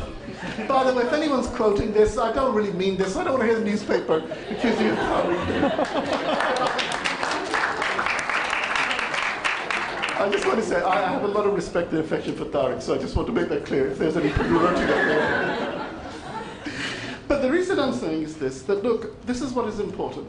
We cannot, there's a tendency in us to say, look, if people were good Muslims, if we could make them good Muslims, if we can show them that, things will get better. And what I'm trying to beseech with all my power that I have available to me is this is not where the problem lies.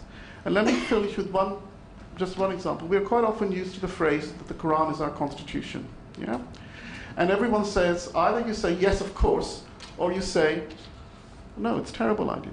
I think it's important to recognize why that idea is terrible and why it's necessary in a way. The idea of a constitution is actually also the idea of formation of a people. So in a way, the Quran, of course, is our constitution because it forms Muslims. But at the same time, it can't be the rules of procedure. It can't tell us anything else. And we always have to have the Quran outside any constitutional arrangement. So whatever injustices, lack of freedom, cruelty that may creep up can always be questioned by reference to the Quran. The Quran has to exceed any moment of its materialization in any legal framework or code. And in fact, that's what it does. However you may like it, all these Islamic republics, all of them are always open to the critique of the Quran. This is why I think we have to distinguish two things, which often get lost. The attempt to try and cure and understand the problems that Muslims face as problems of bad conscience, problems of ego, and understand them as social problems. And I guess I'm more of an optimist than most people. I think most Muslims are as good or bad as I or Tariq. And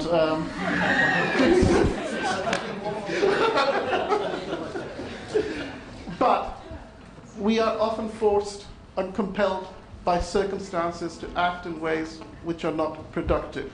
And that is something we need to recognize. If you are a policeman who's taking bribes, it's not just because you're an unethical person. You may not actually have enough money to pay for your family. These are real problems, and I don't think we can translate real problems into sort of questions of morality or biography. I think we need to have a mechanism for understanding structural problems that conflict us. Thank you.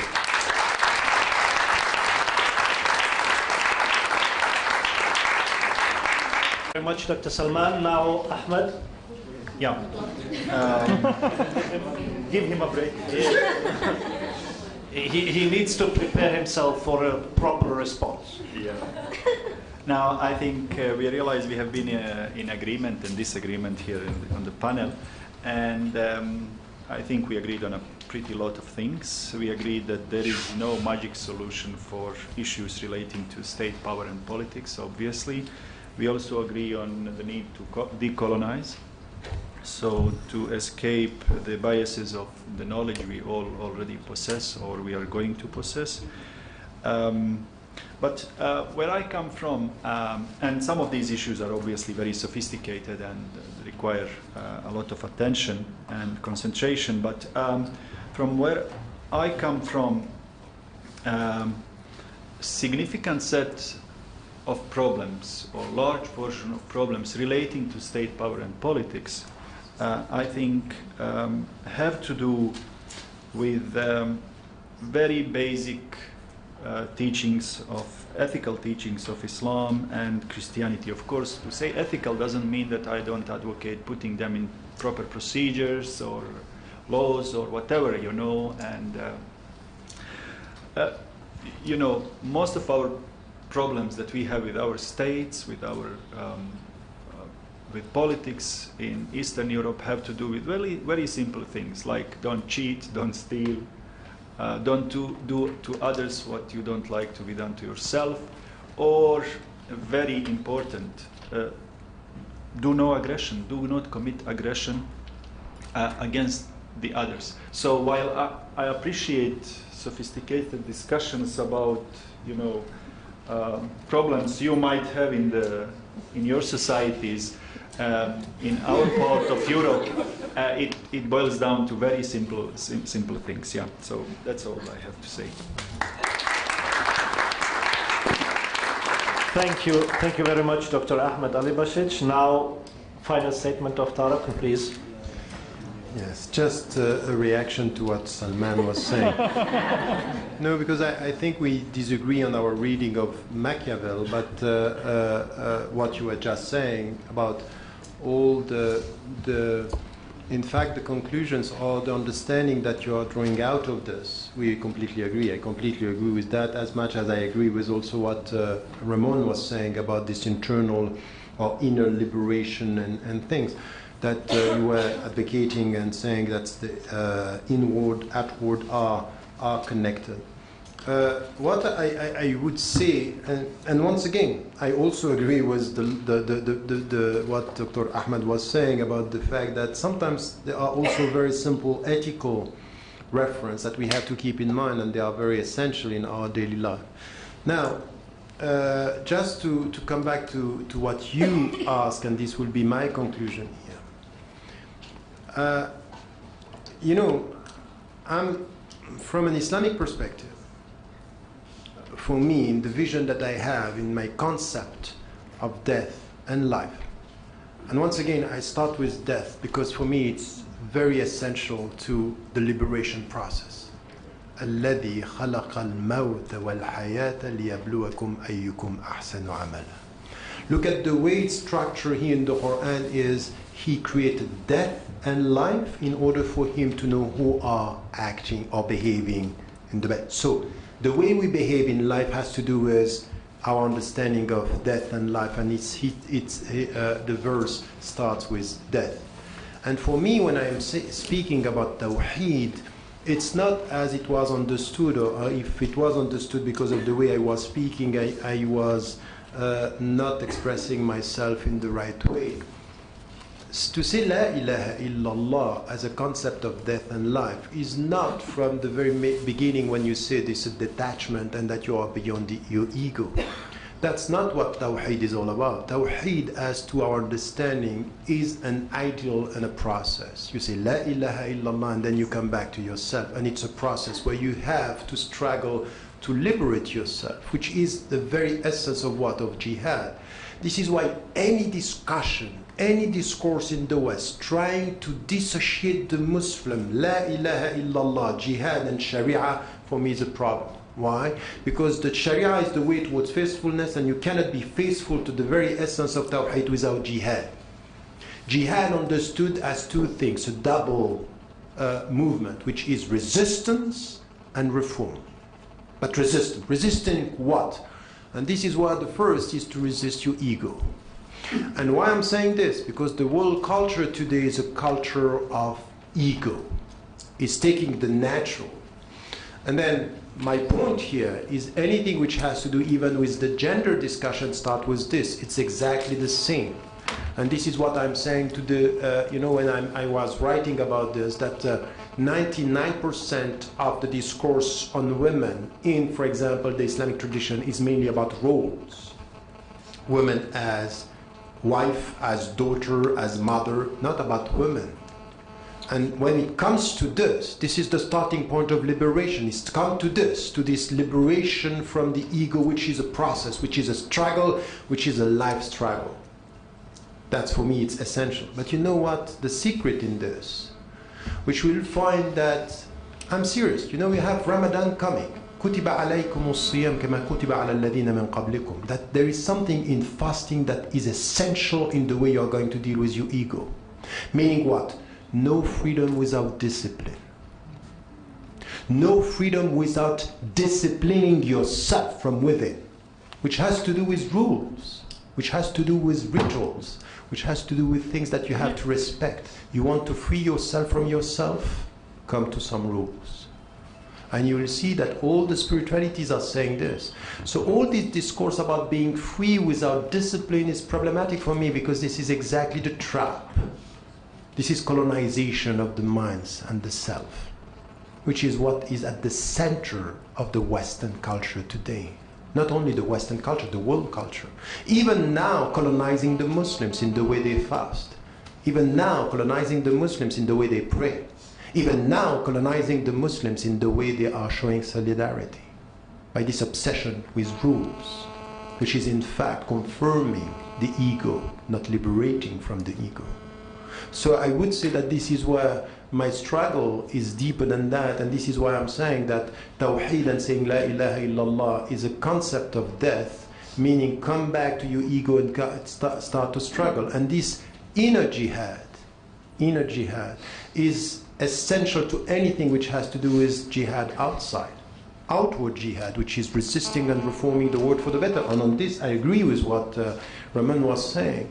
But I would say that in the Islamic tradition, it's paradoxical. You cannot experience the deep freedom of the self if you don't get a deep understanding of the rules. Not the rules per se, but the rules in the light of the ends. What do you want to achieve? And at the end, the final question from a spiritual viewpoint is, how much do you value your life? How much do you value your life? The life per se, or the life as something which is, that there is something which is beyond life, which means that life, it's important, but beyond life, there is something else. So this struggle is something which is very much about the way we look at life beyond life, and light upon light, and self upon self. That this is all the struggle that I think it's important. And I might surprise you, I would like the gender discussion to start with this, not at the periphery. Not at the periphery. And this is why I'm saying sometimes our discussion on justice or even on equality are discussion at the periphery, not at the center of the liberation spiritual process. So it's not only words, it means to start with this and to be able to question the legal tradition coming out of that, in the name of what I understand as the very essence of Tawheed, the very essence of liberation. So in many of the struggles that I have been involved with so many people. at the grassroots level and liberation theology. I saw some in liberation theology that were very deep in the way they were dealing with the ego, and some very deep in the way they were dealing with social justice, but trapped within the ego. So I'm scared of that. That's when sometimes the struggle is acting against the very end, the very purpose of the struggle. This is the way I would put it in spiritual terms. Thank you.